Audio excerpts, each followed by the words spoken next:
think they're taken care of. Start again.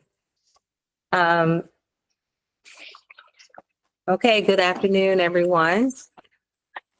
Okay, I didn't go. So good to see you all in person again. We're going to take roll call and then we'll get started. All right. Great, thank you. Afternoon, everyone. Chris Hoagland. Can you confirm that the people online can hear? Yeah, we checked a minute ago that everyone online can hear us. We got some thumbs up. Yep, it sounds like we're good. Afternoon, everyone. Chris Hoagland, Air Director at MDE, facilitation for today's welcome to the meeting of the Maryland Commission on Climate. I'll do a couple housekeeping notes and then we'll do roll call and start the meeting. The meeting is being recorded for note-taking purposes. Everyone, please be mindful of your screens and microphones. Coffee in the corner for those of you who are here in person. Since this is a decision meeting, we'll have public comment at the beginning instead of the end. Members of the public online who would like to offer comment, when the time comes, please put your name in the chat and we'll add you to the list. And any public commenters in the room, there's a sign-in sheet going around where you can check a box and we'll add your name to the list as well. We'll turn to that in a few minutes. So we'll do roll call by going around the table for commissioners present, and then I'll read names of commissioners online to take the roll. So why don't we start down at the end, down at this end of the table, and we'll go around commissioners who are present. Hans Schmidt, for Secretary Kevin Addix, MDA. Mike Hinson, sitting in for Secretary Russell Strickland for MDO. Brian McGalley from Constellation, representing the business community. Robin Gilden, University of Maryland, School of Nursing. Jennifer Laszlo, Mizrahi Philanthropy. Russell Dickerson, Department of Atmospheric and Oceanic Science, University of Maryland. Fernando's actually here, and I think he's online. We just finished a meeting, so I wasn't sure if he was going to be here in person or online. Okay. He's online. All right. So we have sees two ways. Yeah. I'll Yes, let I'll him- vote not to. No, I know. Like your vote. Oh, you. You get 2 votes. No. I don't think you have to run away. 100th year anniversary of 50 years. Kim Coble with the Maryland League of Conservation Voters. I believe you know who I am. Serena McElwain, Secretary, Chair. Paul Pinsky, Maryland Energy Administration. Michael Powell, I'm the second of the 2 business representatives on the group.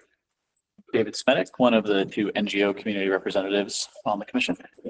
Jason Dubois, I'm here as a proxy for Secretary Rebecca Flora, Maryland Department of Planning. Jackie Specht here for Secretary Josh Kurtz at DNR. Good afternoon, Alexis Foxworth here on behalf of Chair Fred Hoover of the Public Service Commission. David Lapp, Maryland Office of People's Counsel. Okay, excellent. Thank you. And so now I will go through the attendee list online and read the names of commissioners I see. And then if I miss anyone, we'll ask you to speak up.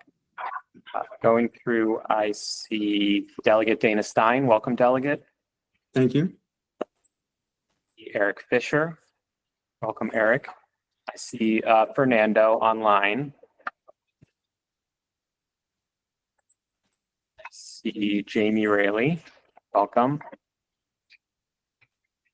I see Secretary Kurtz as well, I believe. I see Administrator Belton.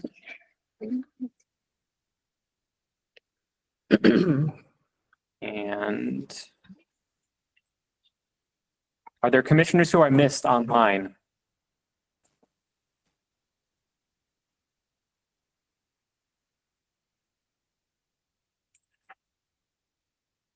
Okay, thank you all. With 19 commissioners present, we do have a quorum, Madam Chair, All right. so we can begin. Okay. So I just want to start by thanking everyone for your hard work in developing the recommendations in support of our mission. I really do appreciate all that you do. I know it's a lot of work. It's a lot that goes into it, a lot of your time. You don't have to do this good work, but you do. So thank you.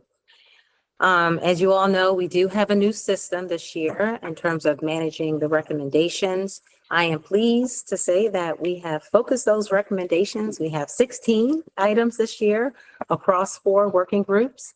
How many did we have last year? 30, right? I Or think 33 100. at the start. it felt like 3,000.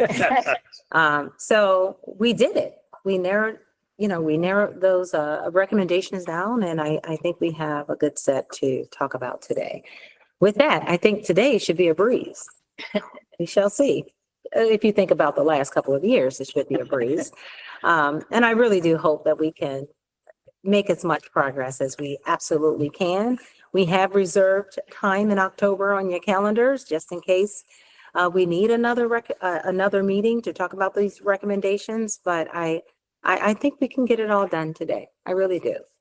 No pressure at all.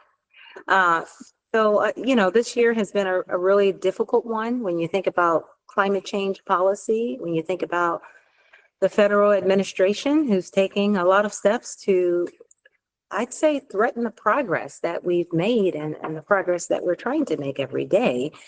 This is just some really challenging times for all of us. And it makes the work that we're doing even harder, but more important. And I just wanted to make that point. I think the folks that we have here, everybody around this table, we have the right support, so that we can really look at new and creative ways to make sure that we keep moving, that we don't go backwards, no matter what. And that's why we're here, and that's why we do the work that we do. So before we launch into that difficult discussion, I do want to take a moment to recognize the great work and progress that we have made and that we continue to make. So we're going to bring up on the screen for everyone the website of the Federal Energy Information Administration, who posted an analysis yesterday of emissions from energy use. It shows once again that Maryland is the leader. We're number one among states who quickly were decarbonizing, and we're the state with the lowest capita CO2 emissions. Do you have that up? Mhm. Okay. Do you want to take a few moments about that? Sure. So this is 2023 data. Looking at, thank you for zooming in the room here. Just comparing the pace at which states have decarbonized. Maryland is at the top. DC is number 2, and Maryland is also the state with the lowest per capita greenhouse gas emissions associated with energy use. So we need to, yay, let's get that out. So we need to keep building on that great record, and let's just keep moving forward. Let's keep this in our minds that we are the leaders and we're going to continue to do good work. So before we get into the recommendations, I know we have some minutes to approve. So Chris, can you take us through that? Happy to. Included in the materials for today's meeting are minutes from our last meeting in July, July 15th. I'm bringing them up on the screen here now. Is there any discussion of the minutes or changes that any commissioners would like to make to the minutes from our last meeting?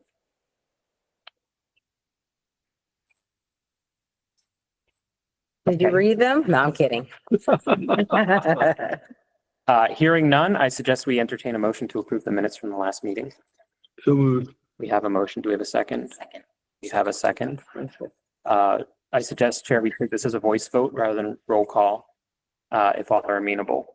We could say all in favor of approving the minutes from our last meeting, July 15th. Please say aye, including those online. Go ahead and unmute. All in favor, say aye. Aye. Aye. Are there any opposed?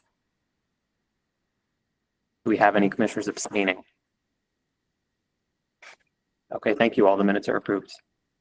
All right, thank you all. Since this is a decision meeting, we are going to take the public comments here at the beginning of this meeting instead of the end. So Chris, can you facilitate the public comment? Sure. As a reminder, any participants online who would like to offer comment, please put your name in the chat so we can add you to the list. And we're collecting the sign-in sheets that circulated in the room. By show of hands, are there any members of the public in the room who will be offering comment?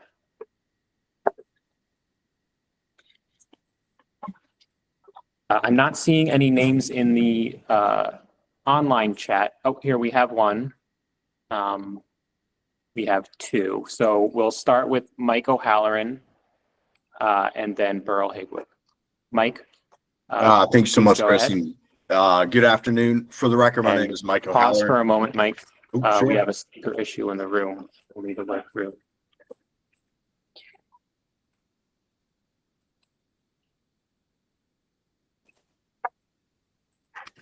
So the captions are. Okay, there we go. Mike, could you try again? Sure. How about right now? Does that work? We hear you now. Thanks. Okay, please go ahead. Okay. No problem. Thank you so much. And good afternoon, everyone. For the record, my name is Mike O'Halloran, and I'm speaking today on behalf of the Mid-Atlantic Petroleum Distributors and the Mid-Atlantic Propane Gas Associations, offering these comments on some of the recommendations before the Climate Commission for inclusion in their 2025 annual report. Specifically, I'll be focusing my comments on recommendations 2, 3, and 4 from the Mitigation Working Group.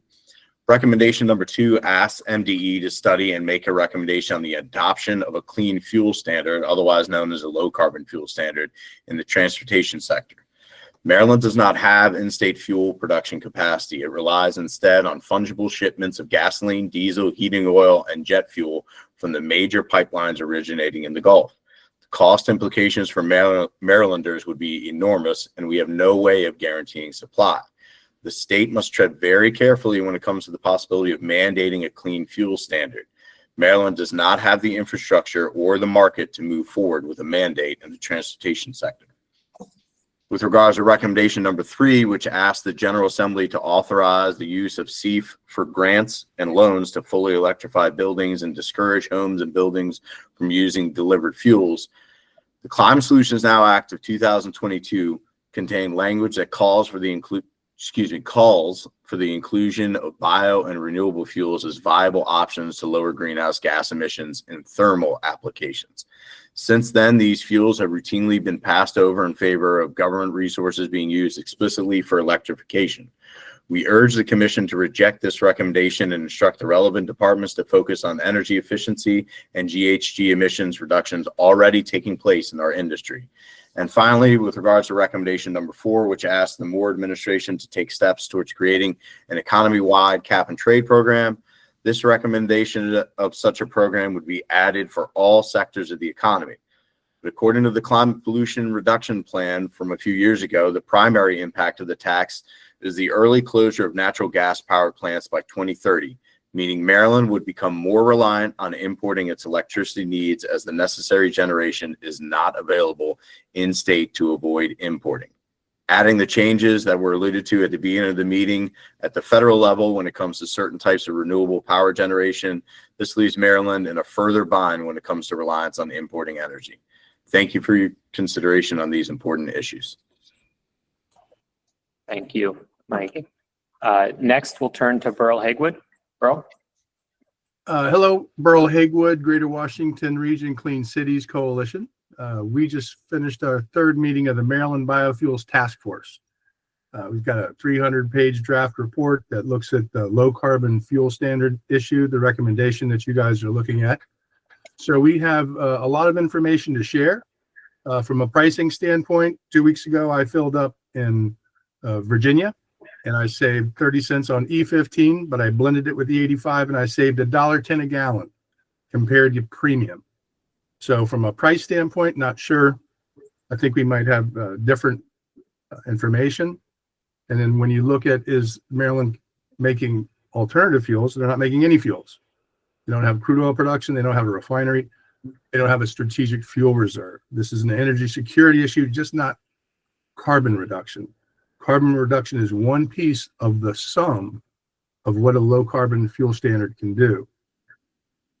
The ethanol and the biodiesel is added at the end of the pipeline. It's blended before it goes to the station. So the renewable fuel standard has put a lot of that in place. So willing to share a lot of information, a lot of different pieces to a great puzzle, a Rubik Cube that you guys are trying to put together, and offering assistance from the Maryland Biofuels Task Force and the information we've developed. Godspeed on your journey. Thank you. And I see a hand from Stephen Dodge. Stephen, are you offering a comment?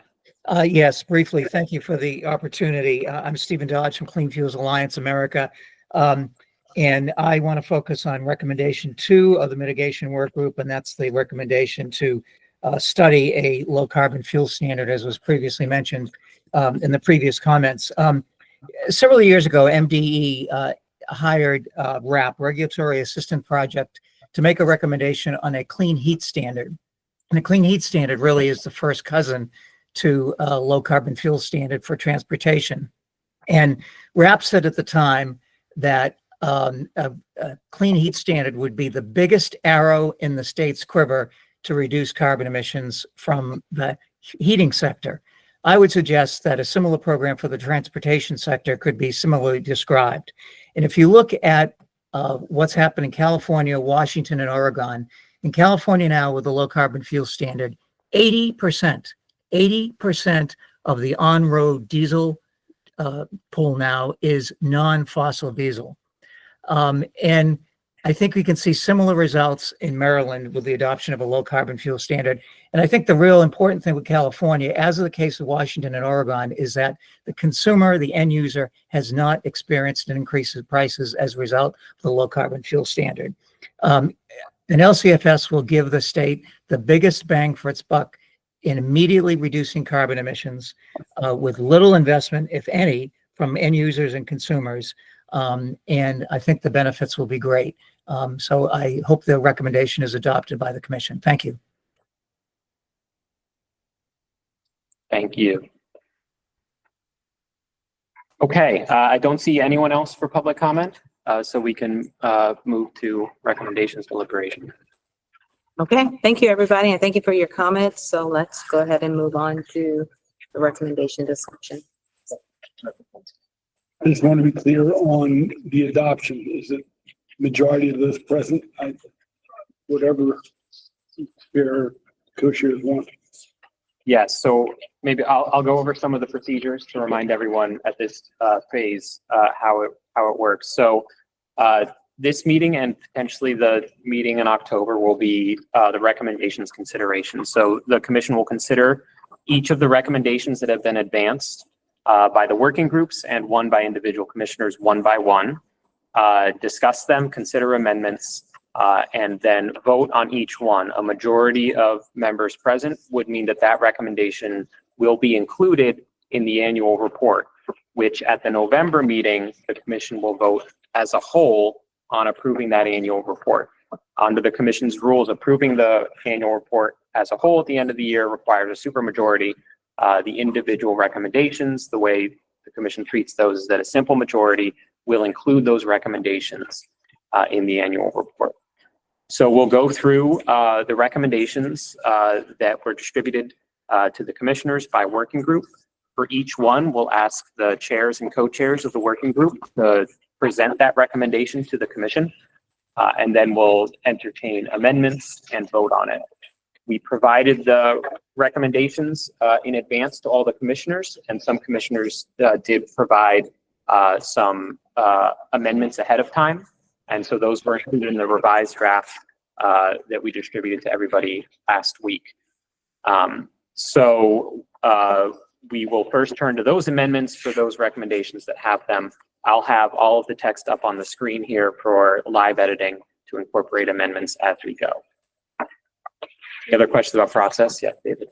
Quick question. Were there any written comments received by MDE staff regarding any of the recommendations? I had heard there was one or two advocacy. So I know we received a letter about a half hour before the meeting from Mike O'Halloran, consistent with his comments. I'm not sure, have we received any other outside written comments? The Maryland Clean Heat Coalition in support of the heat pump market transformation roadmap recommendation.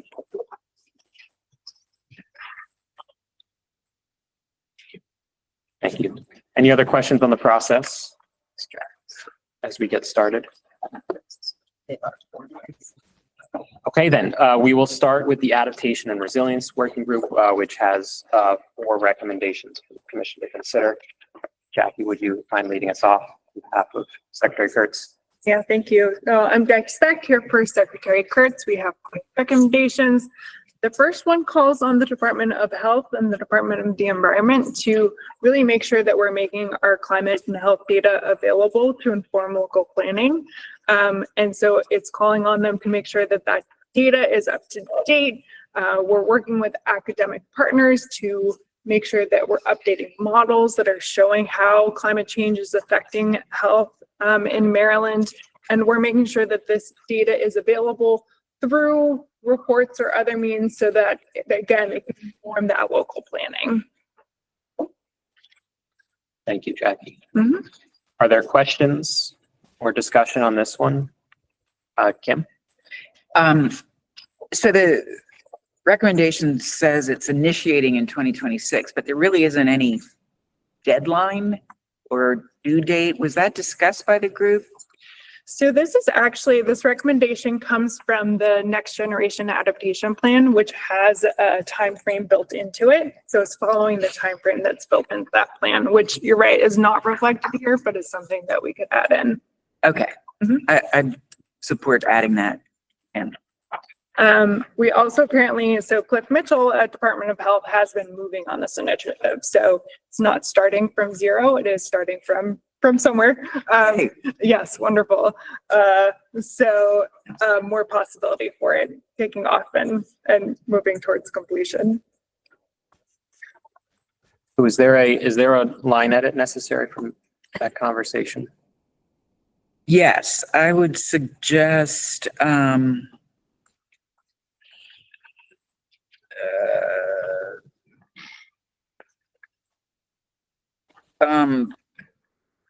do you have the time frame, Jackie? I'm checking on it. Oh, okay. Just that the climate and health profile report, the updated climate and health profile report would be due by, and then whatever date you have in the plan. Comfortable with that? Do we have that date or should we have a placeholder? She's for now? looking, you're getting it, right? Yeah, so this is I'm learning that it is one of the whole priorities within the Next Generation Adaptation Plan. So it has a 10-year time frame. I don't know if that's comfortable for putting in here. I mean, there are multiple pieces that build into it, so it's not just the report. It sounds like you're speaking to the report that would be generated, but it's a part of a larger effort here that would span the 10-year time frame of the plan.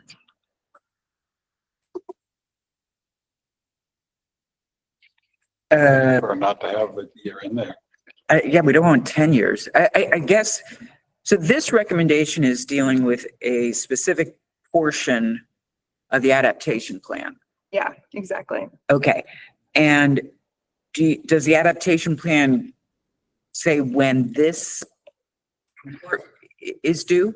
So the plan itself spans 10 years. Right. The parts in that span the whole 10 years because the plan is addressing multiple different things. So this priority is among the 10-year time frame. If we wanted to state something for the report, we probably could conservatively say that it would take about 2 years to complete the report. But this is something that would come out of the Department of Health through the work that they're doing. Okay. So if it's starting in 2026, would 2 years mean that it's completed by the end of 2028? Yep. Or it's the end of 2027, excuse me? Yeah. Yeah.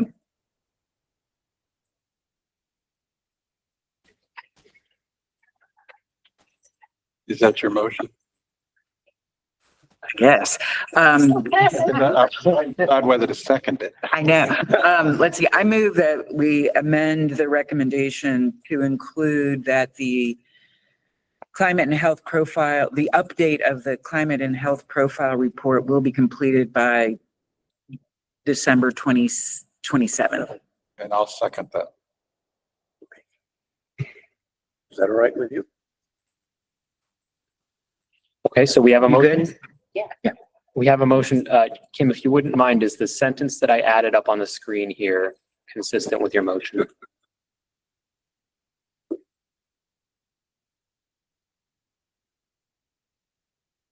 It just can't get better. Thank you. Okay, so we have a motion. We can discuss and vote on that motion to amend it and then move on to the recommendation as a whole. Okay. So we have a motion to amend ARWG number 1, according to what you see on the screen, adding at the end a sentence reading the update. The climate and health profile report should be completed by the end of 2027. There's no more discussion of that motion. We can vote, and the way we will do these votes is around the room. We will ask everyone to raise your hands, and then online we will ask commissioners online to use the raise hand function for each step in the vote. So all in favor of amending recommendation number 1 as proposed, please raise your hands.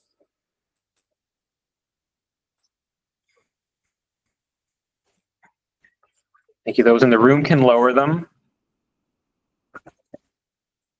So online, please keep them up for a moment. Okay, thank you. You can lower them. Are there any opposed? Are there any opposed to this amendment? Please raise your hand. If there are any abstaining, please raise your hand. Okay, so ARWG recommendation number 1 has been amended. Thank you all.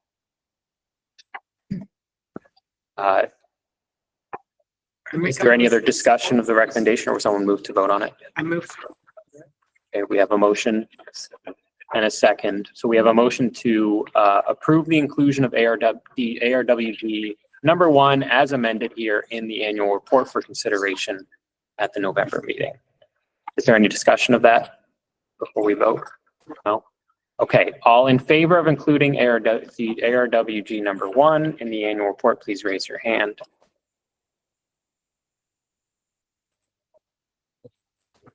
In the room, you can lower them, keep them up online. Okay, thank you all. You can lower your hands. Are there any opposed? Are there any abstentions? Okay, thank you all. ARWG number 1 will be included in the annual report. Moving on to ARWG number 2. Okay, so for this one, the ARWG worked to create the next generation adaptation plan over the past couple of years. It was finalized 2 years ago. And one of the outcomes of this is that we were tagged to create a governor's key performance indicator that tracks our progress on the plan.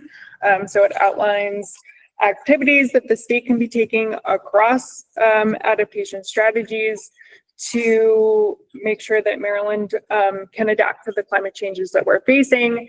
And so what we're proposing here is just finalizing that tracker, which we plan to do. We've been building it out with the ARWG members over the past year to understand kind of how can we make it better. So we've created an internal one. Ultimate goal is to create an external facing one so we can share our progress on this tracker. But the recommendation here is to put forward this tracker in 2026 to make it public facing. Jackie, we did receive a written amendment ahead of time from a commissioner, from Secretary Flora. It's up on the screen here. For these, we asked the working group co-chairs first if they would consider the amendment to be friendly and that could be incorporated without a motion here and consistent with the working group's intention, or whether we would need to act upon it as the commission. So I think we'll be prepared to release the public one in 2026. Our key performance indicator asks that we complete the internal one by 2025, and then work over the year of 2026 with our members to make sure that we're all comfortable with the public facing one. So I think we can keep the 2026 deadline here. Retract that, it's fine. Okay, thank you, Jason. So Jason, on behalf of Secretary Flora, with that clarification, we'll withdraw that suggested change. Okay. Is there discussion of ARWG number 2? David? I just had a question. I think maybe it's simply around some of the wording here, but trying to understand where the recommendation part is in terms of this is stating something that the department planning to do, which is great. I think this is obviously very good. It's part of the adaptation plan. Just trying to understand if there's like in most of ours, we have the General Assembly should do this or the agency should do that. This is just something that you all are already planning on doing.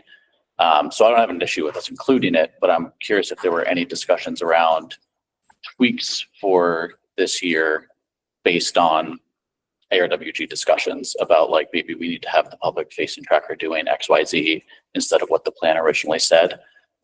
Again, I think it's fine. I'm supportive of it. We'll vote for it, but I'm just trying to understand some of the nuance there that maybe was discussed. So yes, we are making the tracker. That's happening. The recommendation here is that it's something that we finalize building out with the ARWG. So we're already working with partners with the ARWG members to take a look at that internal tracker, make sure that we're making good progress on it. But we'll want to make sure that public facing one is really representative of all the members who are participating in it. Okay.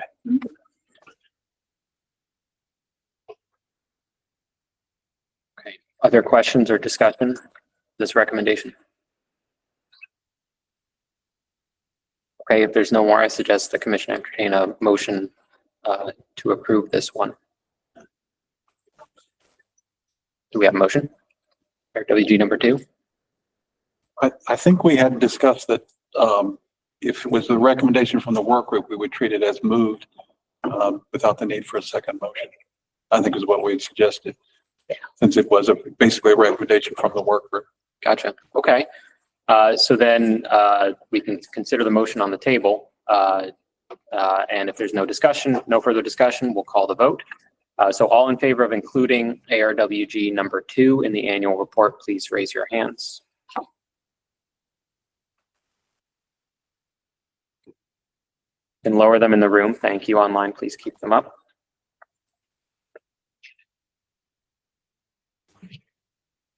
All right, thank you. You can lower them online. It looks like that's unanimous, but I'll just double check. Are there any opposed? Any abstentions? Okay, thank you. So this one is approved for inclusion in the annual report. The vote was unanimous, 28 in favor. All right, 18, sorry, in favor. Okay, moving on to ARWG number 3. Okay, so for this one, we're calling on the General Assembly through the 2026 legislative session to take actions to enhance flood risk disclosures for property transactions. So actually, right now from the Natural Resources Defense Council, Maryland has a D for flood risk disclosures for our property transactions. So we really want to make sure that we are notifying potential buyers early about the flood risks associated with a property. This also calls on a variety of departments, natural resources, emergency management, MDE, MDP, to take all of this amazing flood data that we already have available and make sure that we're packaging it in a way that is more readily accessible for property buyers.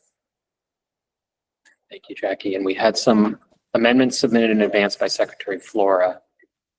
Jason, would you care to characterize these? And Jackie, if you have a response to whether they are friendly and consistent with the working group's intent. Yeah, I can just say that Secretary Flora and Secretary Kurtz did have a conversation about this before the meeting. And after that discussion, Secretary Flora has decided to retract her amendments on this one. Okay. All right, thank you.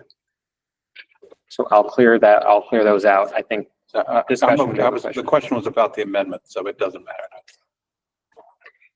Okay. Questions and discussion of ARWG number 3? Just clarification for me. So we're asking that the General Assembly take action. But I think I heard you say this information is already available. It's just a matter of us coordinating it and making it easy, accessible to people.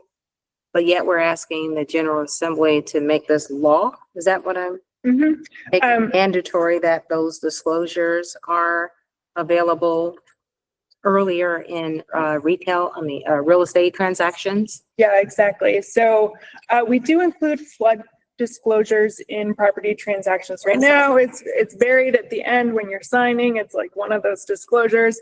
What we want to make sure is that the data that we do have available is presented earlier in the home buying process, so that through these disclosures, it's not just like a little checkbox. It's here's all the information that we have available around flooding concerns at the property.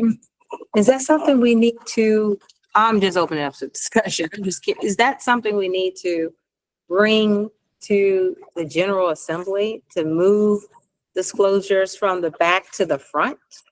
When, you know, we're trying to make sure that we're recommending things that are really big and matter. This does, but moving the paperwork up, I'm just asking. And so this is not calling on all of that paperwork being moved to the front. It's calling on making sure the information is available and given more attention, both at the end and up front.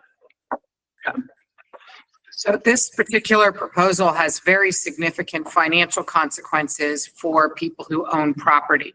So when this happens, some people will no longer be able to buy flood insurance probably, and some people will find it difficult to sell their homes or businesses. However, we were hearing from real estate agents that some real estate agents are being very transparent and honest about realities of property, and that others are not, and that there is quite a lot of dishonesty around these transactions that is causing hardship. So that, I think, is why there was an interest in having actual legislation. Right now, the disclosures also only call on you to say if your property is in a FEMA floodplain, and does not call on you to disclose the previous damage. So if there has been flood damage to your property previously, you don't have to disclose that as a property owner. I thought it said the disclosure should require information on past flood events.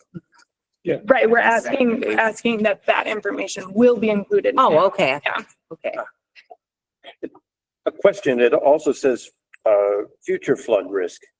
So past flood risk, you can look at climatology and records. The future will require a model of flooding in the future and work and resources to do that prediction. Is that clear?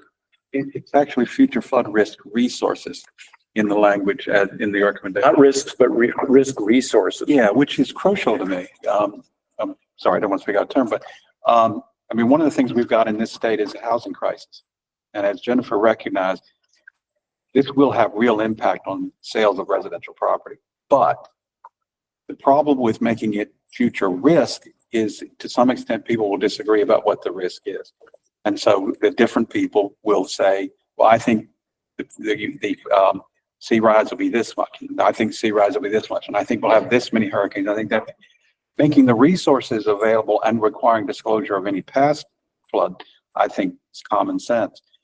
Once we start trying to mandate a disclosure of a particular risk, I worry that we'll open up arguments without necessarily impacting the housing situation, without recognizing the impact on the housing situation. So I was going to raise this issue with the amendment, but since the amendment was withdrawn, I'm okay with the way it's written now. Okay, so it's looking for provide information on a variety of forecasts of what future flood risk is likely to be. Yeah, I think that's easier than actually predicting future flood risk based on CO2 changes and so on. I think they have an interactive. Require some work. I mean, it requires work and resources to provide that information, and you want only to provide reasonable, rigorous estimates of future flood risk, not Farmer's Almanac. Yes. Yeah, and here we're not saying that we're going to require these disclosures based on future flood risk. We actually do have some really stellar models available for sea level rise. We're saying that we can make that information more readily available. It's available publicly now, but it's not necessarily something that anyone's looking at when they're purchasing a home, but they could be if they knew about it. But yeah, the disclosure itself would not apply to future flood impacted areas. They have an interactive map you can put in say, I think the flood rise will be this much, and it colors the map. Okay, and DNR has those. Yeah. So, Okay. Any other questions and discussion? So I do know that the Water and Science Administration under MDE, they do have, and they're updating flood risk data already. And I know that information can be used for homeowners. So we already have this information available. Correct. It's not calling on us to make new information. It's saying making sure that we are packaging it in a way that it is readily available to people who are buying these properties. So we don't need to make new data or pull together new data or tools to inform this. It's saying we've already done the work. Let's just make sure that homeowners are aware of that work. Okay. Okay. Just letting you know, we do have those resources. Yeah. No. Okay. Okay. Any further discussion or questions? So then, since what's on the screen is consistent with what was proposed by the working group, we consider it moved.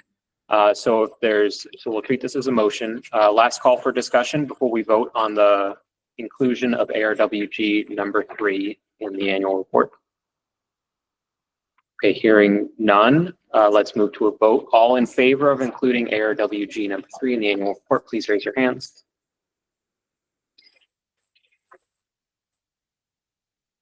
You can lower them in the room. Thank you. Keep them up online.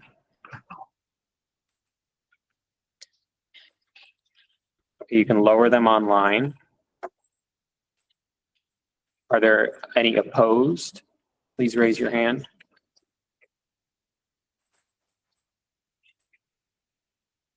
Okay, thank you. You can lower your hand. Are there any abstentions?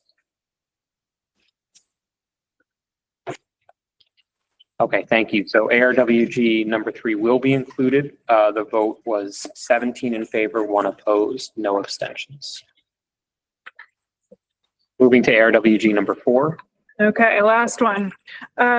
So the ARWG has been leading conversations with the Department of Budget and Management around the idea of community liaisons. So this concept is that we do all of these wonderful state projects, but we don't always make it the most accessible for our community members to provide input and help shape projects.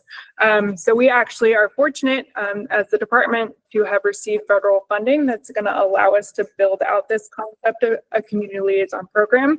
The recommendation here is that we want to take what we learn from that effort back to the working group so that we can build out this concept of integrating community liaisons into state projects more broadly across our state work. Thank you, Jackie. And we have some amendments submitted in advance in the red line version.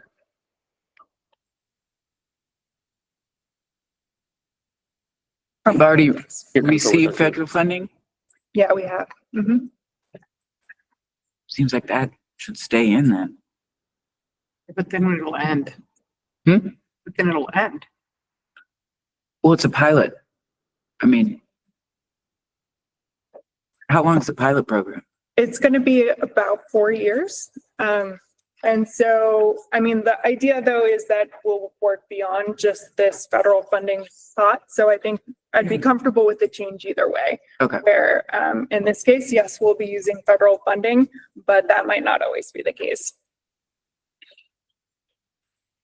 Hypothetically. Okay, so we'll consider that amendment to be friendly and consistent with the working group's intent, and we will accept it. Well, I have a question. Sorry, Tim, go ahead. Are we at a question time now? We are, yes. How are you defining community-based participation or community liaison? I mean, there's all different kinds of communities. There are. So we actually have a definition for it, which I can try to pull up. But the general concept is working with direct members of the community giving them a stipend to be able to participate in a kind of more long-term, meaningful way in these projects. So it's not just showing up to a public meeting, providing public comment. It is coming to project team meetings. It is help identifying what these projects are, helping decide, are there ways that we can expand a project so that it has better, more meaningful benefits for the broader community and their local goals. And making sure that they're being appropriately compensated for Is that. there any prioritization of underserved or overburdened communities? Yes. Can I say that? We were going to be using that federal funding for it. So that has changed, but for us, certainly yes.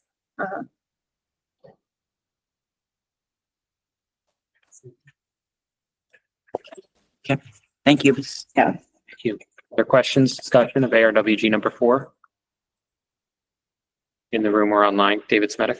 I think the similar to my question number 2, and the should helps a little bit on this one, the amendment with the should there, but looking at the second half of it again, I'm just trying to understand, it seems like more of an endorsement for what DNR is going to do with a grant they received rather than the commission suggesting the department do something. And so that's where I'm trying to, again, endorse. I love it.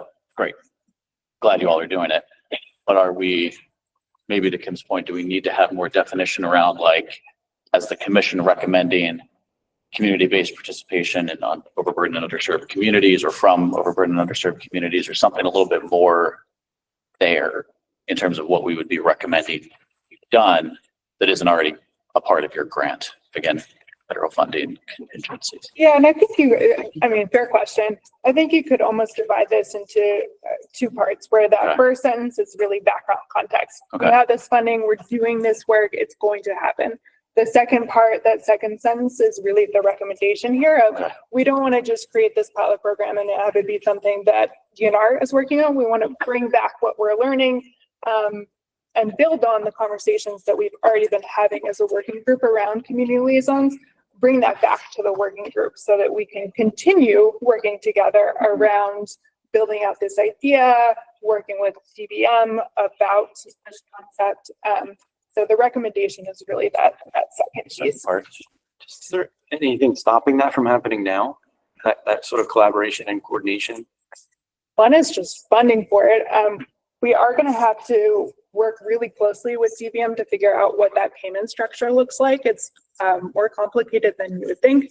And part of the federal funding that we have, we actually we have funding in there for just general participation of community members as well, and stipends for those. That's something that we'll have to hand off to an NGO partner so that they feed that part of it, because it's not something that the state can do. So the community liaison concept is new. I think it's very much doable, but we do have to figure out what the ins and outs are of that type of programming for compensating these individuals. This is great. And you were reading my mind, I'm assuming. I just don't see a need for permission for this. I mean, you have the money, you're doing it. It's great. I don't really see this as a recommendation.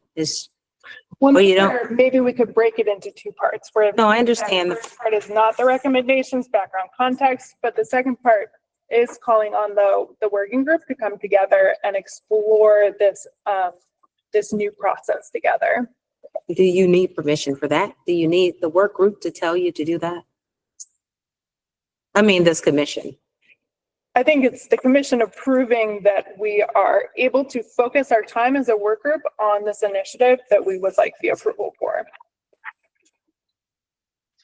Okay. Do you have any thoughts? I have similar feelings. I think it was a great thing and go forth and do good, but if we're, how many recommendations do we have here in the whole list? 16. Okay. So I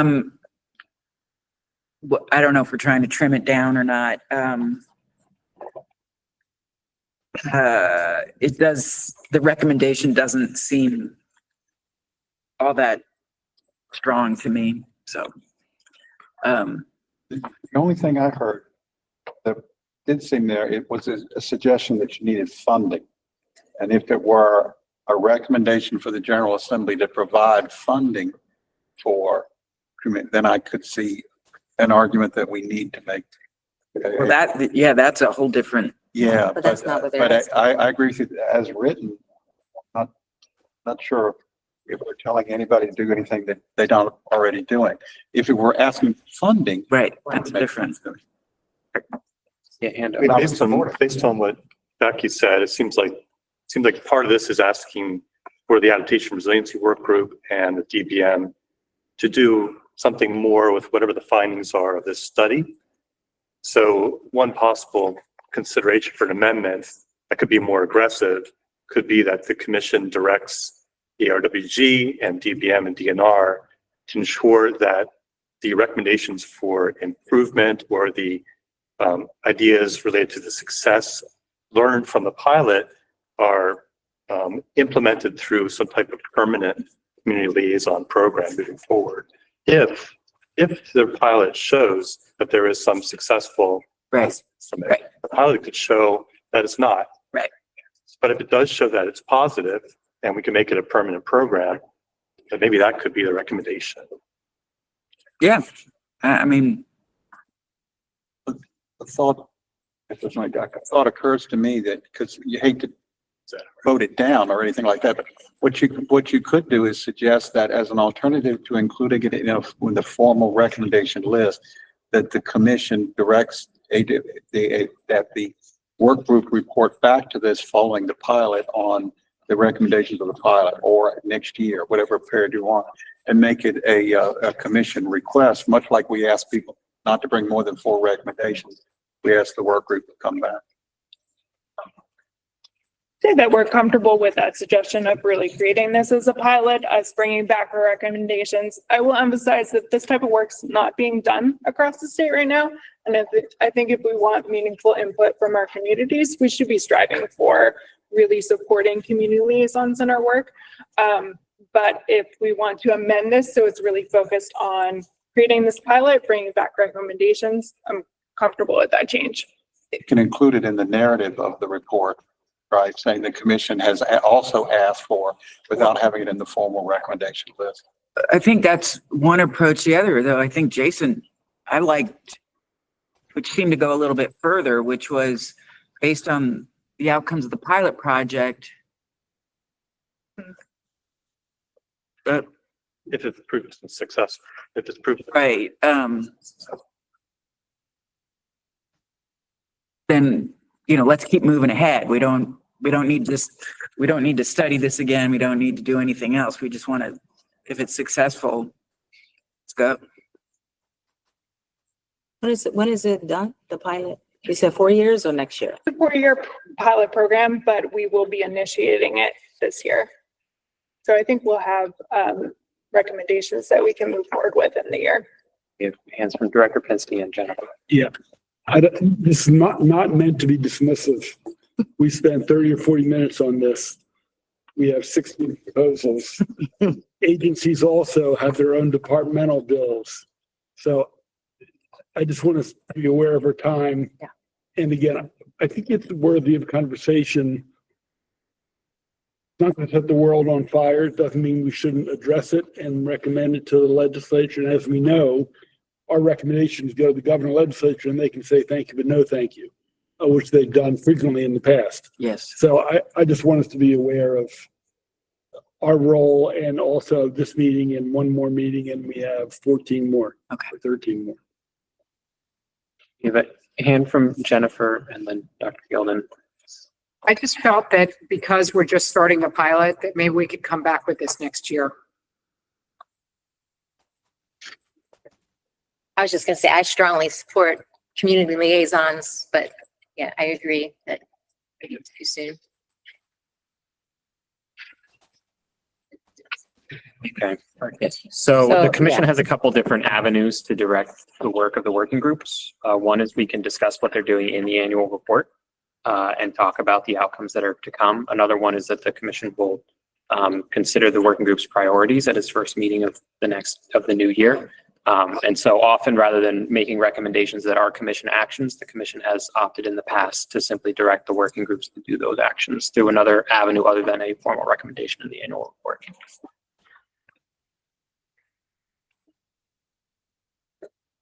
So I think sort of we have an option. We can amend it to sound stronger, or the commission could direct the ARWG to do the work. Yeah, through the another latter. means. I move that we remove it. I'll second that. Okay. Thank you. Okay, any discussion of that motion to remove this from the annual report, understanding the commission will direct the ARWG to continue this good work elsewhere? Any discussion of that motion? Okay, so we'll take a vote on that. All in favor of removing this from the list from the annual report, please raise your hands.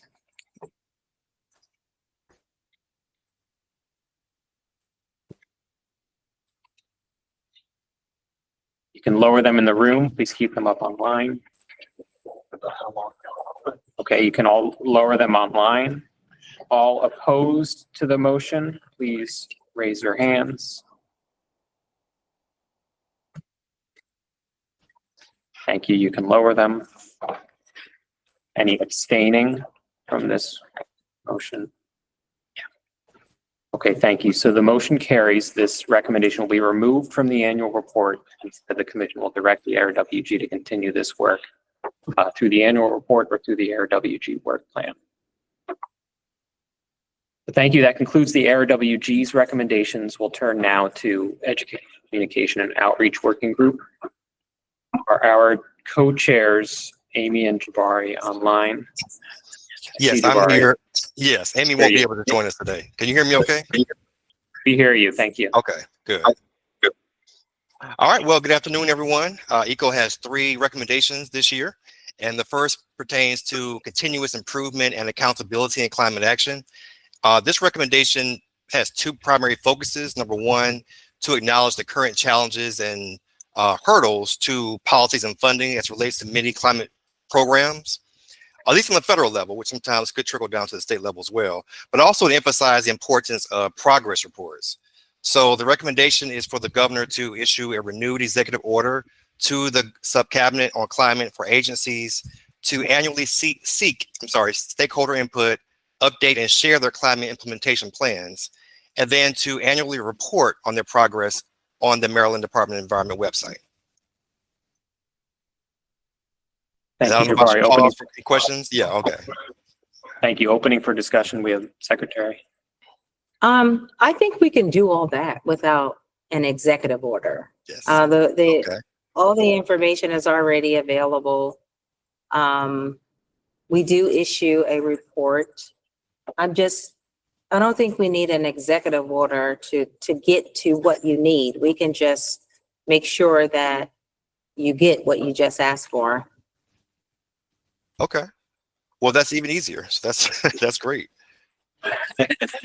Actually, respectfully, I'd like to push back on that because this also adds in some other pieces where they're asking for stakeholders' input, which is not part of the process now. It says, renew executive agencies to annually seek stakeholder input. On what though? On the climate plans for the agencies and for how we're going to implement the climate plan. So there's an idea of a partnership with stakeholders. And it also is asking for incorporating climate awareness and messaging into existing public-facing communications such as advertising, websites, et cetera, which is not currently happening by all of the agencies. So it does go beyond what's currently being done.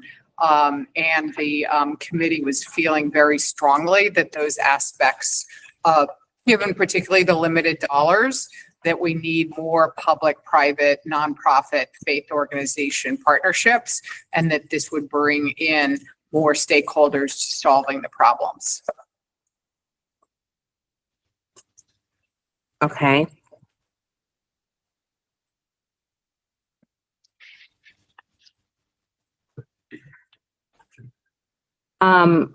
Rachel, you're here, but I know you're not part of it, but you are an expert on this sub cabinet. You're there as an advisor. Do we not seek public comments already in Yeah. terms of those plans? Yeah, the agency implementation plans are based off the plan, which was based on extensive comment. Okay. So the agency actions which are published in the plan follow the direction of the climate plan. And in addition, we'd be happy to continue to work with anyone else to help promote the ongoing actions and work of the agencies, and do intend to publicize progress as part of our normal reporting. So I was a part of that stakeholder input, which was fantastic. In fact, the presentations were amazing. Okay. But the challenge is the situation has changed dramatically since then because of the different federal landscape. So it is a very different environment that we're working in.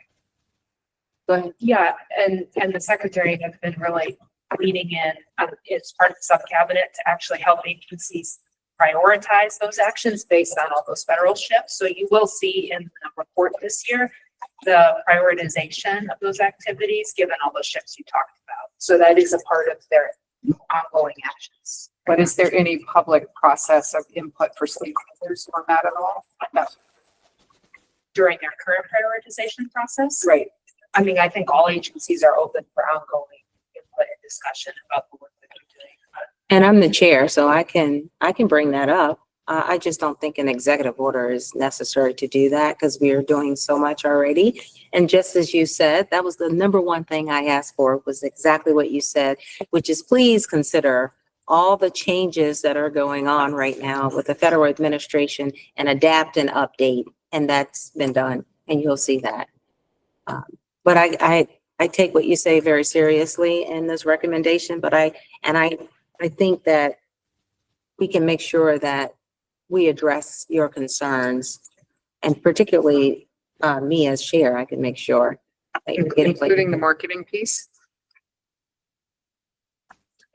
Because that was. What is the marketing? Incorporate climate awareness and messaging into existing public facing communication, such as advertising websites for media. I don't, what is that? Let's see. Well, to share those plans through those communications is basically just a form of transparency, public transparency. Okay. Yeah, they're all publicized, and we're happy to work with others to do more promotion of them, however we can. We do promote them on socials. We had press releases. We publish them all online.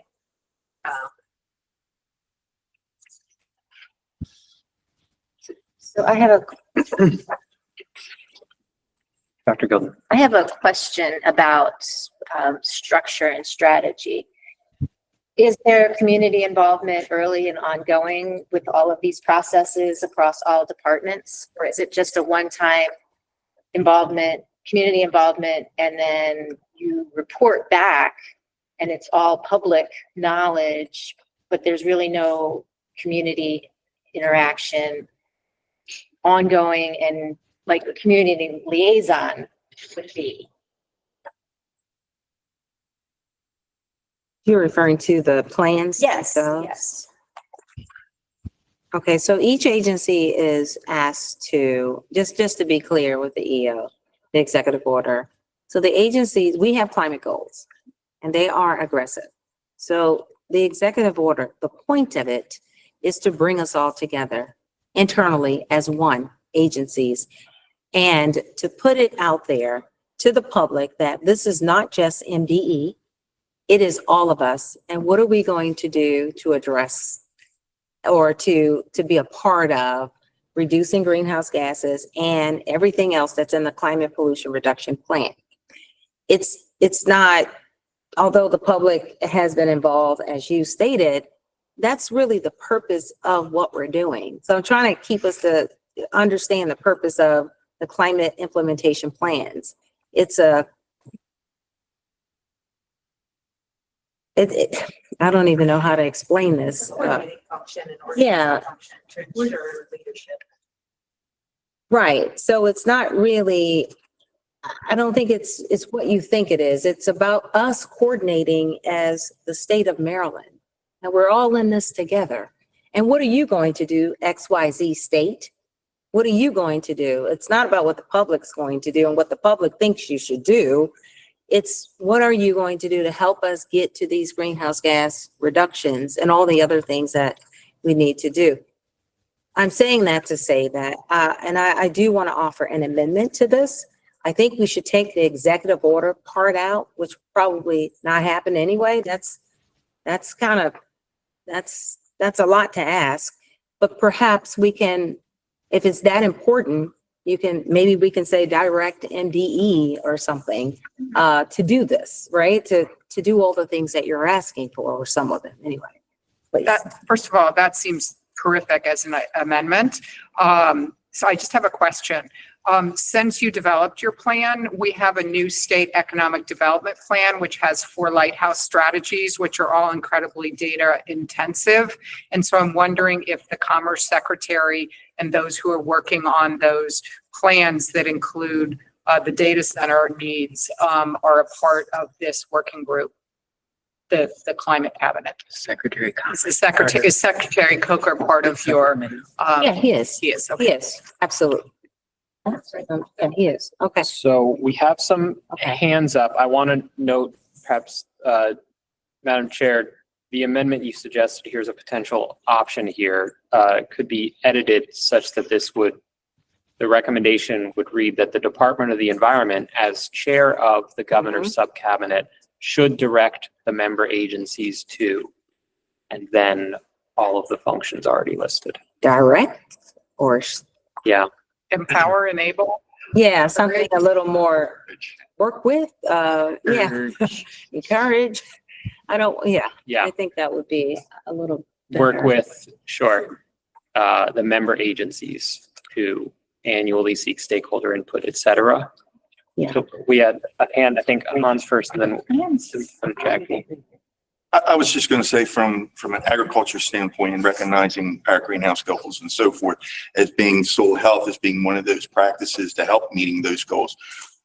This is how we meet our goals, is the valued input that we're getting from our farmers and from our agriculture, because we couldn't develop the programs without their input, because the practices that they have to implement have to be practical for the farmers to meet, but you also have to take into consideration in meeting those goals. So the stakeholder input is very valuable to us as we are trying to develop those goals. And I would just say that include that in the report that comes over to Rachel, to making sure that those things are included. So I kind of looked at this, somewhat a little bit redundant, because I know from agriculture, we're doing a lot of those things. Okay, good. Thank you for that. So I'd hand from Jackie. And my thought was similar, just wondering about how the climate implementation plans might be able to integrate with the reports that we already submit annually through the Climate Solutions Now Act. And do we need multiple distinct reports? Right. Well, Sarah, if I can, I'll just say, yes, that's exactly what we worked with agencies on this year. So as you may know, that there are, I believe it's 12 agencies published extensive climate reports talking about all the work that they're doing. So this year, for example, we encourage them to include updates on their climate implementation plans as part of those larger reports to make sure everything's talking together. So, and those 12 reports are required in statute. There are many agencies that have been publishing them for a long time, and we want to make sure that they're talking to the climate implementation plan. So yes. Okay. All right, we're gonna try and close this out and move to, I think perhaps we should treat your amendment here. If it Yeah. would resolve the questions, then we could move forward on that basis. Yep. Um, So procedurally, what? so I think we'd consider this moved by you as the chair, and we can Yes. vote on the amendment. So moved. Do we have a second for this Second. motion? Jennifer, thank you. Any more discussion of the motion before we vote? And this is whether to amend Eco number 1. Hearing none, all in favor of amending Eco 1 according to the edits on the screen here, please raise your hand.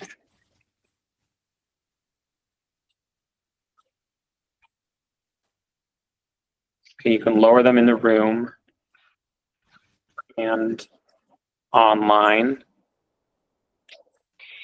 Any opposed to the amendments? Any abstentions? Okay, so the amendment carries 18 votes in favor. So this recommendation has been amended, and I suggest the commission entertain a motion to approve it, including in the annual report. We have a motion. We have a second. Any discussion? Okay, all in favor of including eco number 1 as amended in the annual report, please raise your hands.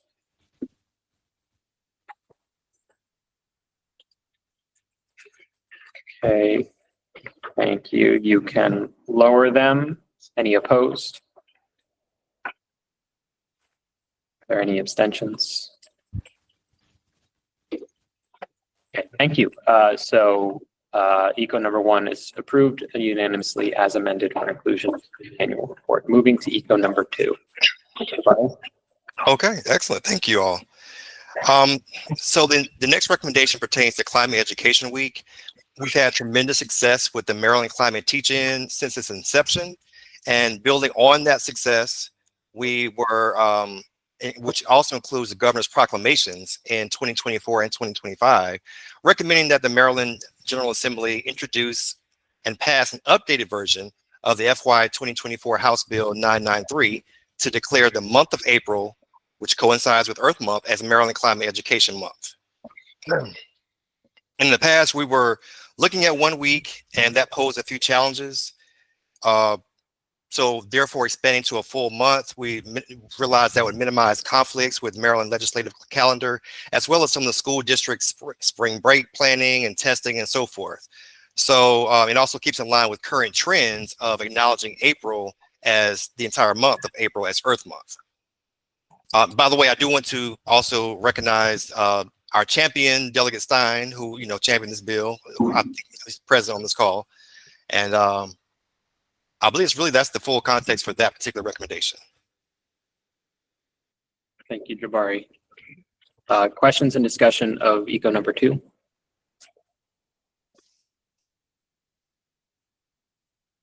All right, let's move quickly. Okay, then. So since it's verbatim from the working group, we're considering it moved. Is there discussion on the motion to include this in the annual report? Hearing none. All in favor of including eco number 2 in the annual report, raise your hands.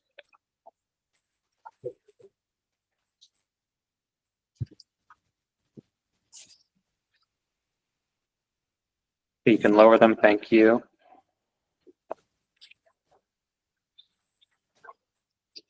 Opposed? Are there abstentions?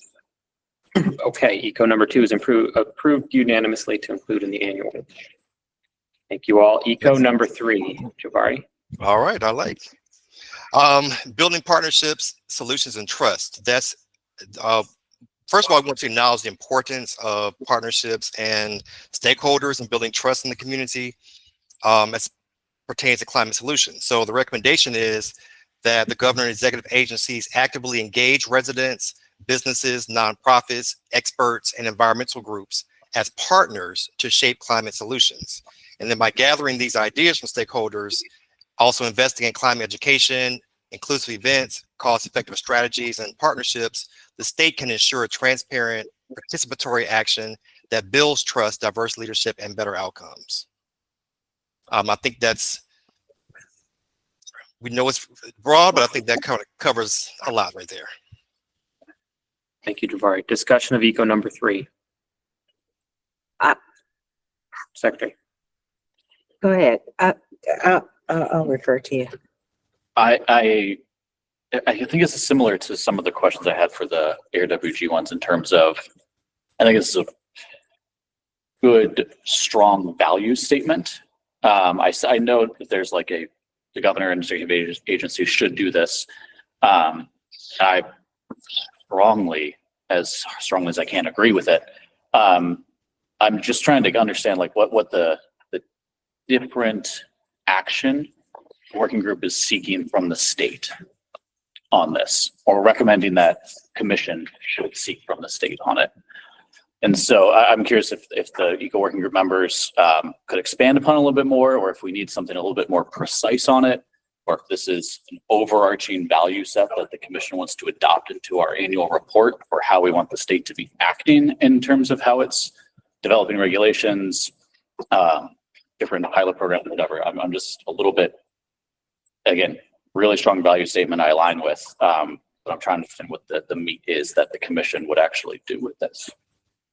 Well, I will say the working group was pretty comfortable in leaving this open in this way, just because it's more of a PR function. And we wanted to kind of leave it up to the state agencies to communicate with other state agencies on how to get this done. I know in the past, sometimes we have struggled with having too much detail, and that's been, scrutinized somewhat. So we did leave it open on purpose. And I mean, of course, that can include several different actions, but the main thing is to engage residents and all these different groups and how to shape climate solutions, because we realize partnerships, collaborations, and so forth are really the key to making sure the trust is built and that we have this participatory action from residents of Maryland. Thanks. And I can understand the feeling of some whiplash in terms of recommendations from our commission in terms of specificity on different things. So thanks, Jabbar. No problem. Jennifer, last one was Rob. I believe that there is an underlying message on trust that the climate advocacy organizations and partners felt very strongly about certain pieces of legislation this year. And we're really led to believe that they were going to be signed into law and found out at the last minute they were going to be vetoed. There is now an active movement to override those vetoes. And so there is an issue of trust between partners and the administration that is concerning. And I believe that this task force was really interested in restoring trust and making real valued partnerships. Okay. Oh, you were next. Nope. Understand. Again, but when I read this, it's a statement that we should just do.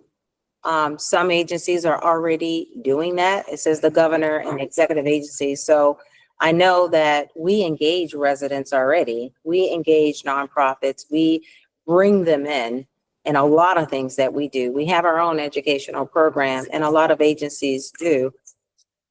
Even if that was approved, if we were to vote yes on that, it doesn't actually do much. It doesn't change much. Thank you. So it's not specific enough to make any kind of difference in what we're doing.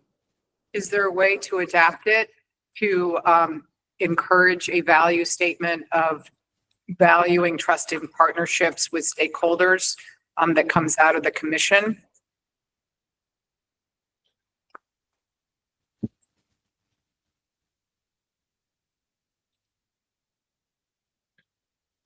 By the way, who was that? Oh, okay. Okay. No, I mean, I think the outcome would be if the state feels comfortable with actions being transparent already, then I believe you're right. It may not be much action to this particular recommendation. We just want to make sure we strengthen the partnerships and allow residents to feel that there is some trust. So that's really the main outcome we're looking for. What if we affirm this in the recommendation as language, as a statement about trust, just. Like in the preamble? Right. In the annual report. In the annual report. I think that sounds acceptable. Is that okay? Anybody else? Because it is important. Anyway. Right. All right. Okay, so then, yeah, staff can certainly work these value statements into the annual report that we'll bring back to the commission for the November meeting. In the meantime, procedurally, we would remove this as a recommendation. Right. So process-wise, I suggest perhaps we just entertain a motion to remove it, understanding that this will. Motion to remove. Okay. Do we have a second there? Second. Yep, we do. Okay, so all in favor of removing this from the list for the annual report, understanding the sentiment will be incorporated into the annual report narrative, please raise your hands.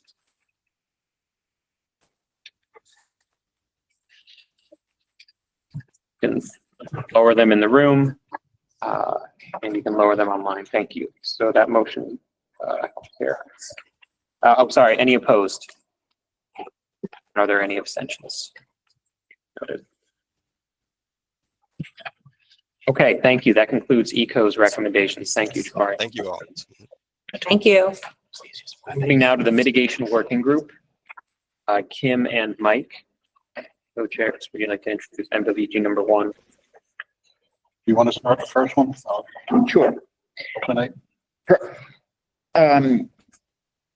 So the first one has to do with the Strategic Energy Investment Fund, and what the mitigation work group is recommending is that the General Assembly protect that fund so that it goes to the original and intended purpose, including low-income utility bills and assistance and clean energy projects, and that there's a prioritization to use C funds to ensure that the renewable energy projects that are already in the development pipeline receives financial support to help them get through construction.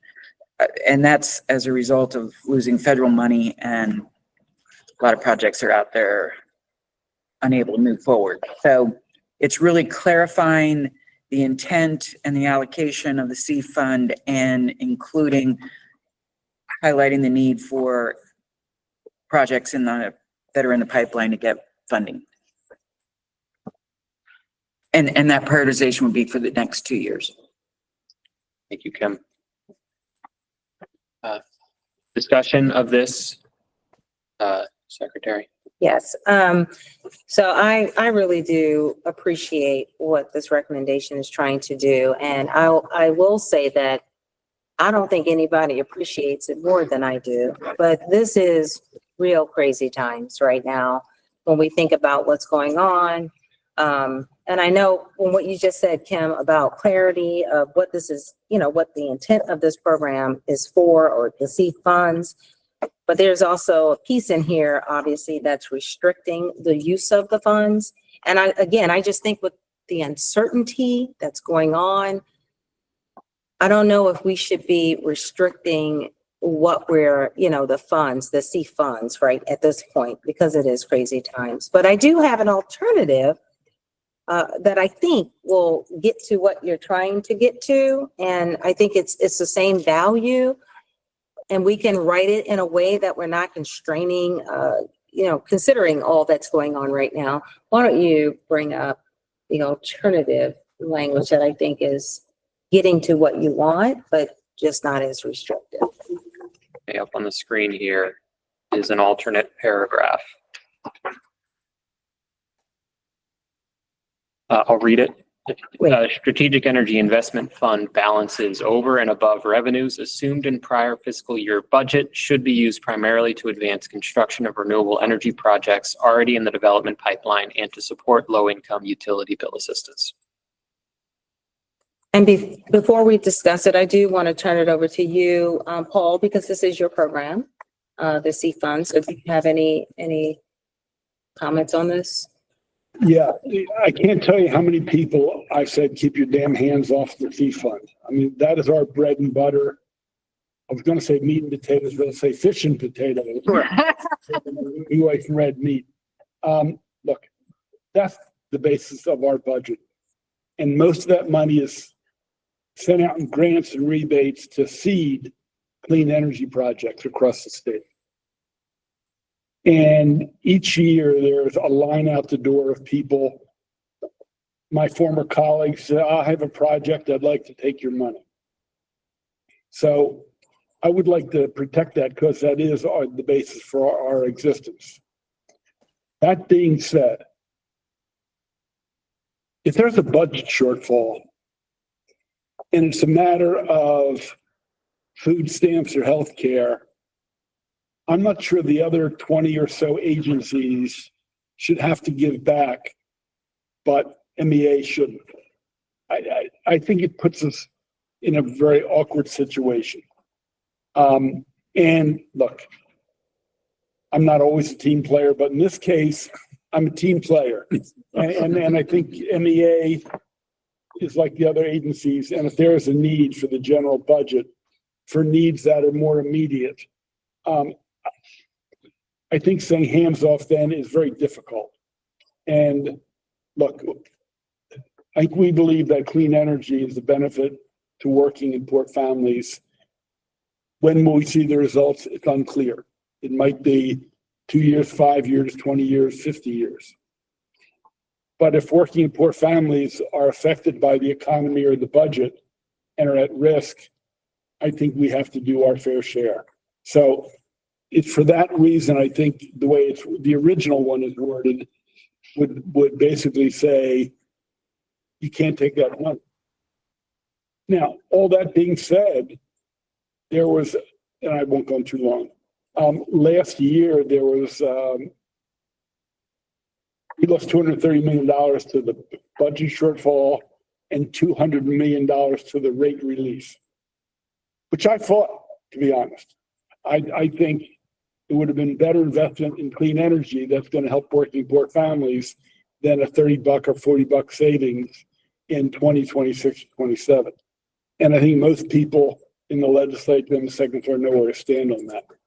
So anyway, long story short, I think the initial one is well intended, but it's hard for me to justify in a budget crisis. Like the second one, the replacement amendment, I think gives a little more flexibility. Thank you. Discussion. So I see Kim. Thank you for the flexibility in the language. I'm just gonna call the card, right? Like, we don't have to sugarcoat this. I get it, right? I mean, believe me, went through a lot of budget hearings last session, and I get it. There's a difference, though, because this is a recommendation out of the Maryland Commission on Climate Change. Our job is very different than, frankly, the administration's job or the job of the General Assembly. Our job is to make recommendations to the state, to the governor, about how to reduce the impacts of climate change. So for us to say, we got this fund, it's dedicated, it's intended for these purposes, but you know what? I know it's tough, so go ahead and take it. But how could we ever make that recommendation? I don't get it. I could never vote for that. So looking at alternative one, there is some wiggle room in there that I have to applaud you guys for being creative writers. You know, the fact that you're talking about the balances above the revenue from the last fiscal year. So we've already segmented a section off, which I like. And and I would accept that writ large, except for the word primarily.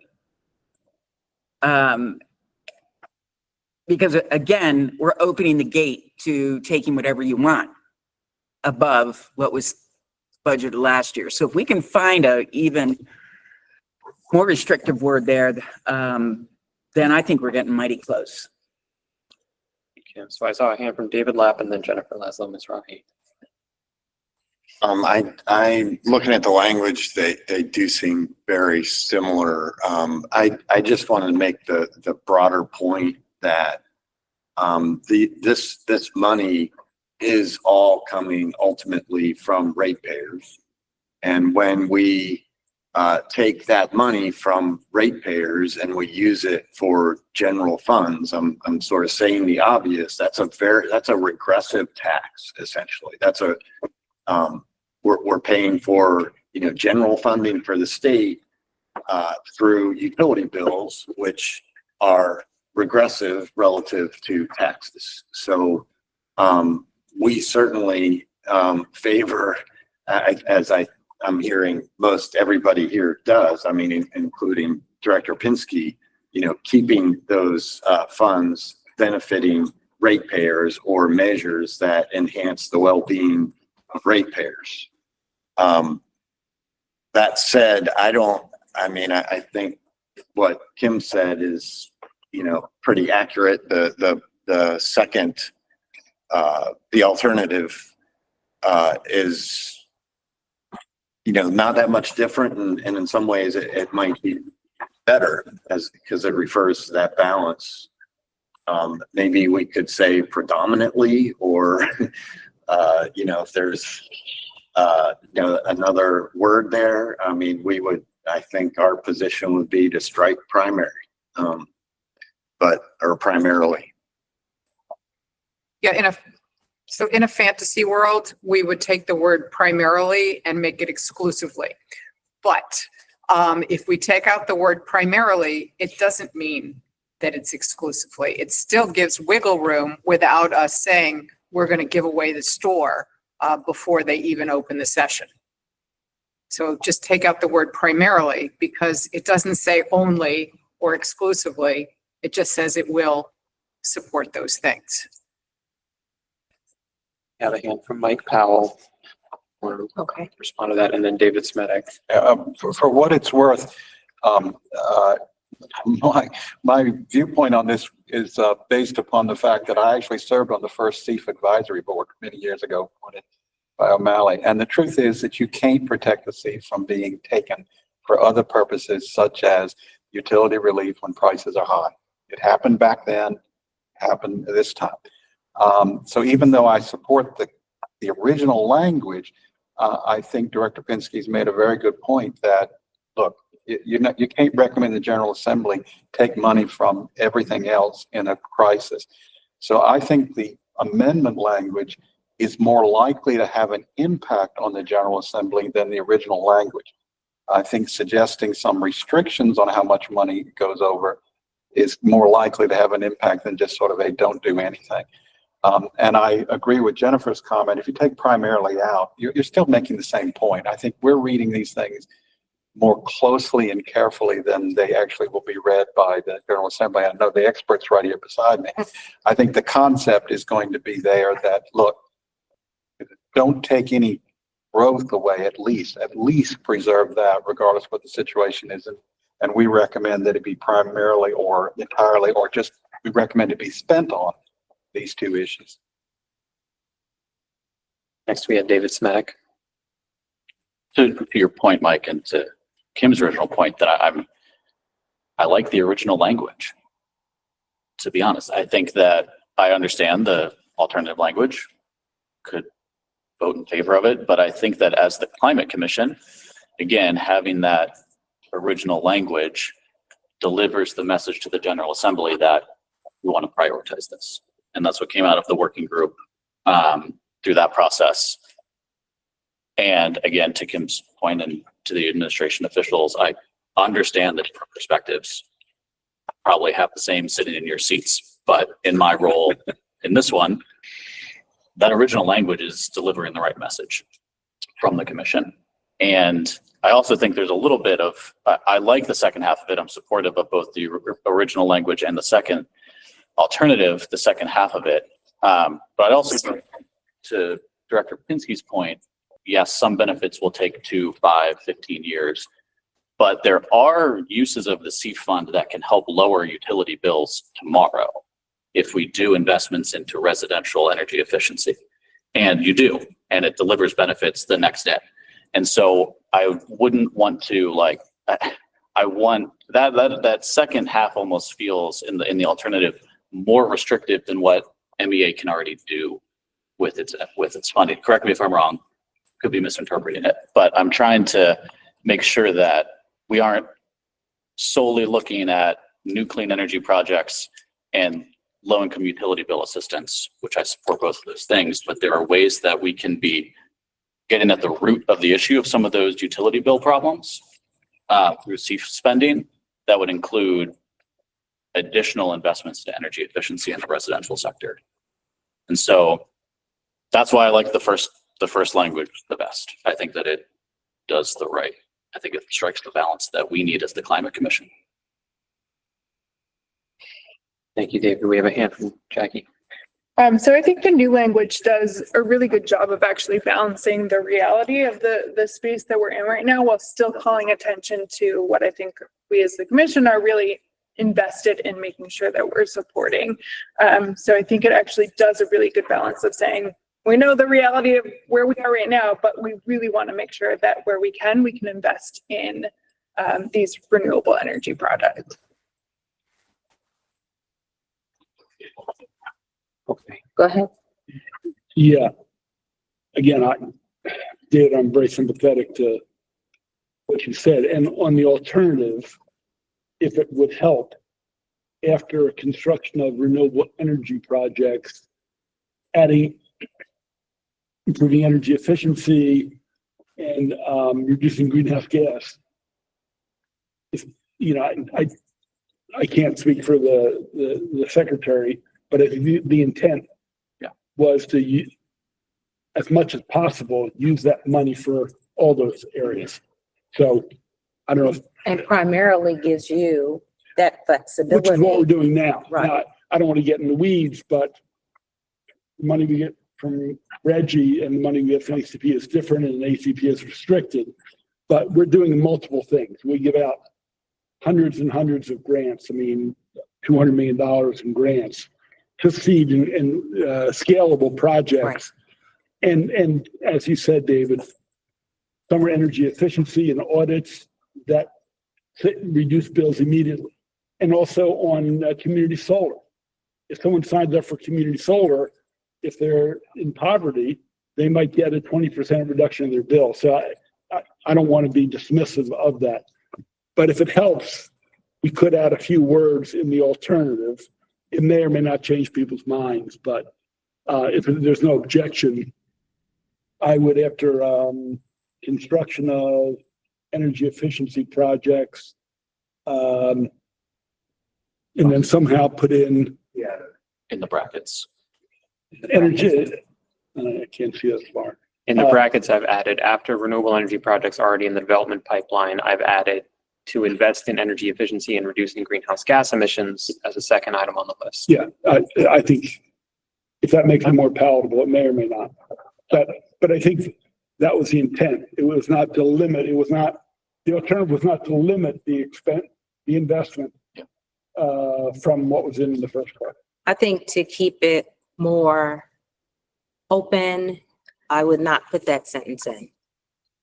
I mean, just to me, that's still restricting it a little bit more.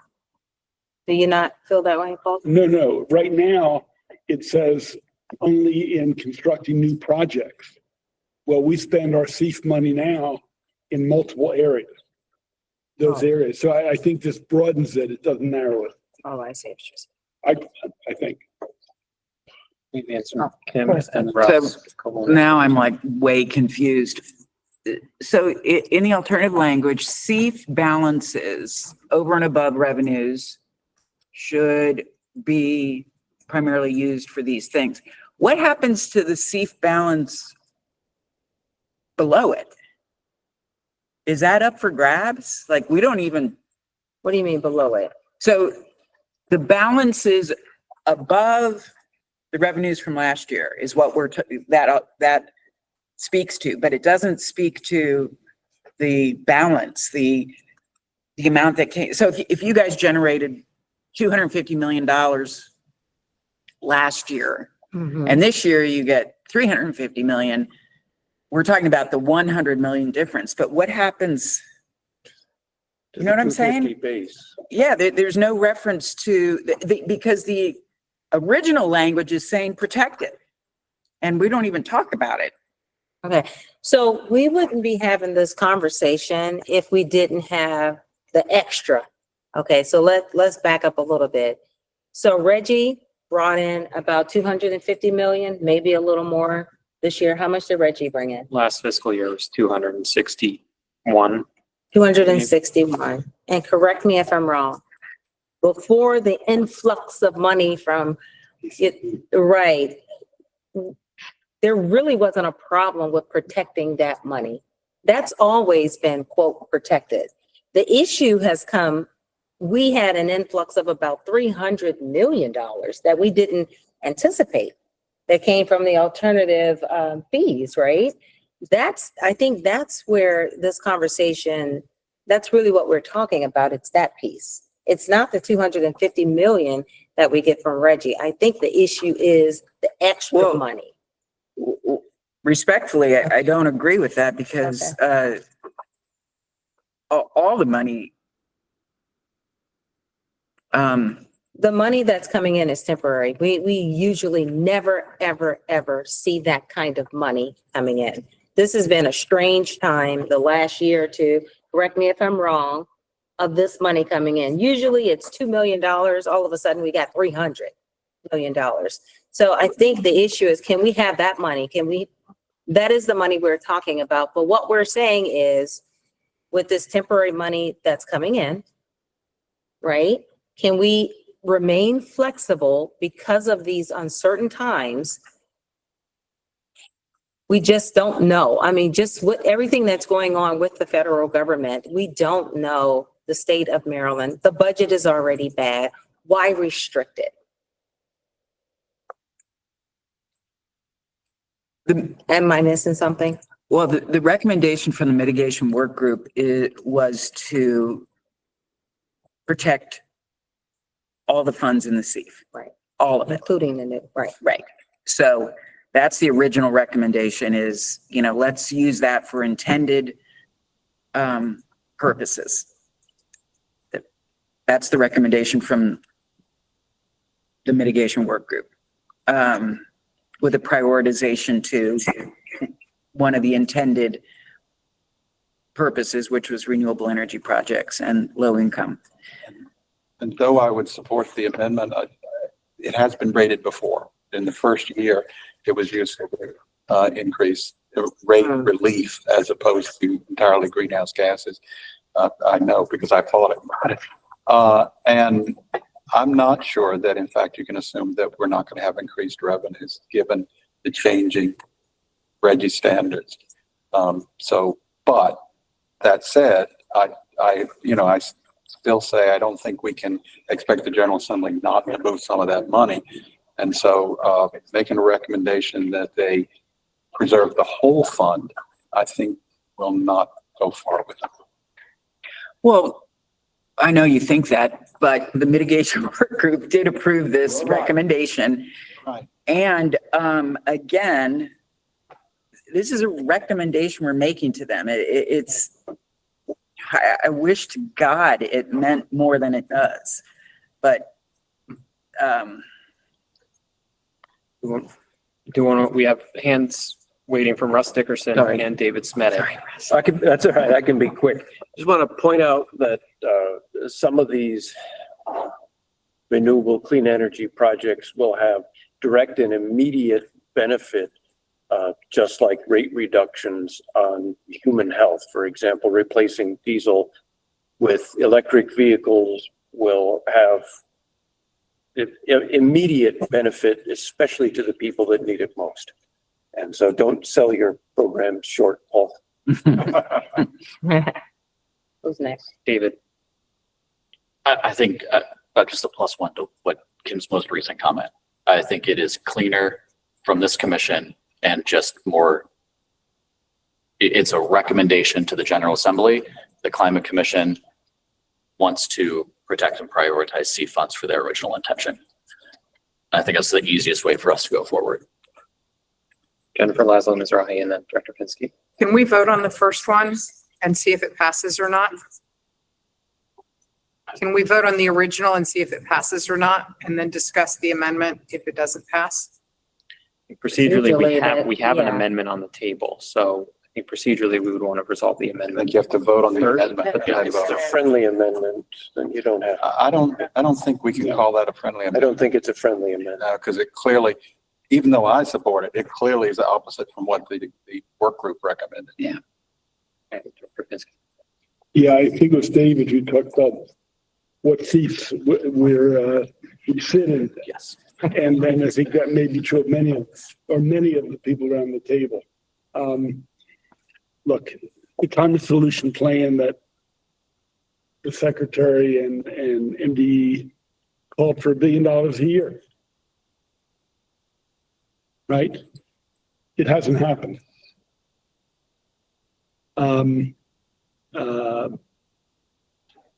As Kim said, the Climate Commission is an independent body made up of the public and government.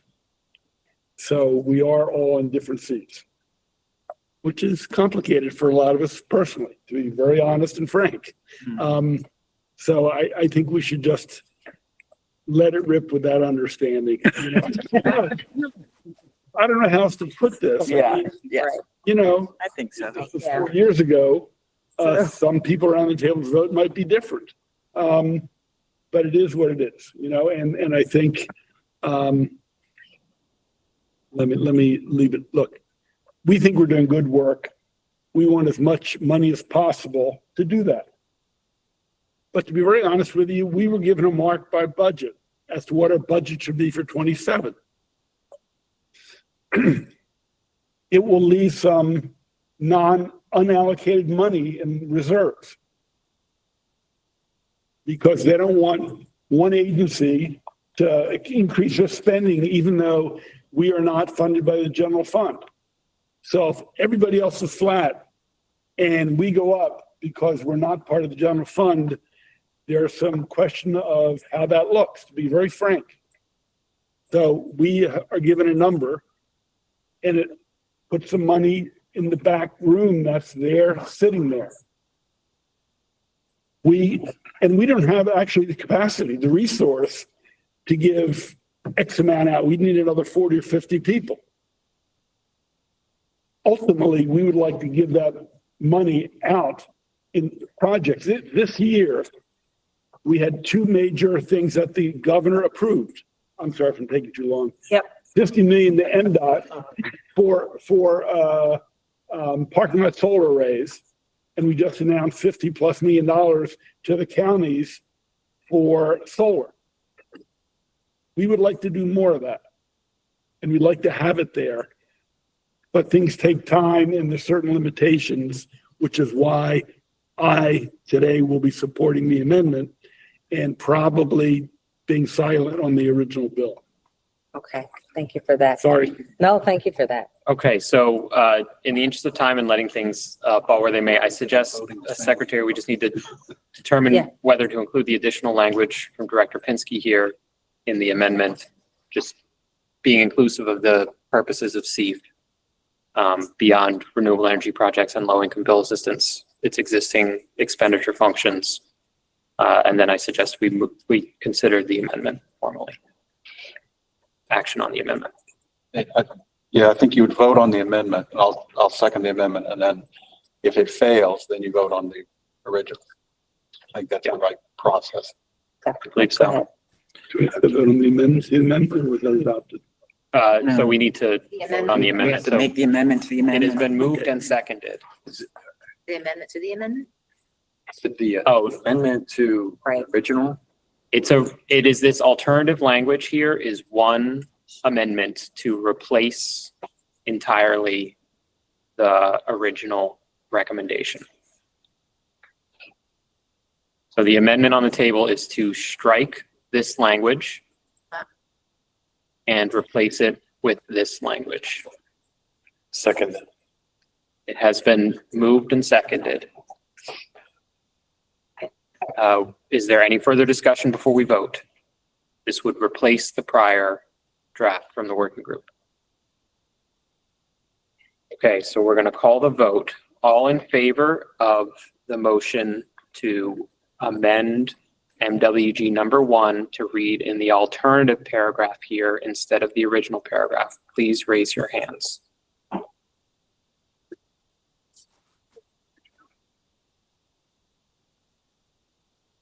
Please keep them up.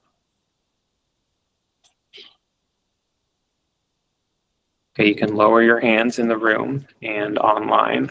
All opposed to the motion to amend, please raise your hands.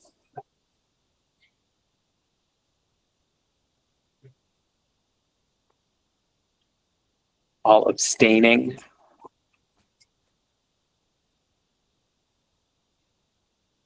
Okay, so my count was 10 in favor, 7 opposed, and 2 abstentions. That matches your count. So the amendment carries, or the motion carries. MWG number 1 has been amended to read according to the alternative.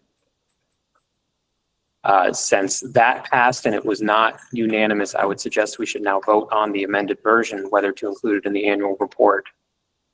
So do we have a motion to approve the amended MWG number 1 for inclusion in the annual report? We have a motion. Do we have a second? Have a second. All in favor of including the amended MWG number 1 in the annual report, please raise your hands.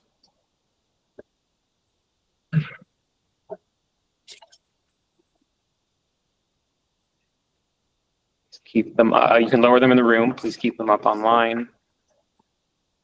Okay, you can lower them online. At the risk of prolonging this any longer, I don't think anything stops the report of the commission from stressing that we think as much money as possible should be spent on this. The recommendation like this, but I think you can stress that the sense of the commission was that as much money as possible should be allocated to government. Oh, okay, appreciate that. Let's complete the vote in the meantime. So we had the yes votes. Now all opposed to including MWG number 1 as amended in the annual report, please raise your hands. Okay, thank you. You can lower it. Any abstaining, please raise your hands. Okay, thank you all. So the recommendation is approved. The vote was 17 in favor, 1 opposed, and 2 abstentions. Is your count? Okay, so MWG number 1 will be included as amended in the annual report. We have 3 minutes left. That was 8 recommendations considered out of 16. So we're exactly halfway through by that measure. So I do suggest we keep the October 1st time on everybody's calendars to resume then for the remaining 8 recommendations. I suggest, Chair, we conclude the deliberations at this point to reconvene in October. Yeah, okay. Let's conclude. One suggestion, if anybody is considering any other amendments, we're past the deadline. But if there's suggestions for those we haven't considered, I want to say, if you get them in the next 3 days or something like that, just because we're making amendments that people haven't seen before. Yeah, so what we'll do is MDE staff will circulate an updated version of the recommendations document with the final outcome for the 8 we've considered today. And it'll also include the 8 we haven't considered, and we'll give commissioners additional time if any would like to submit amendments ahead of time of the October meeting. And we'll follow up with the exact dates for people to do that. We do have 2 weeks until the next meeting. So expect that revised list from MDE shortly.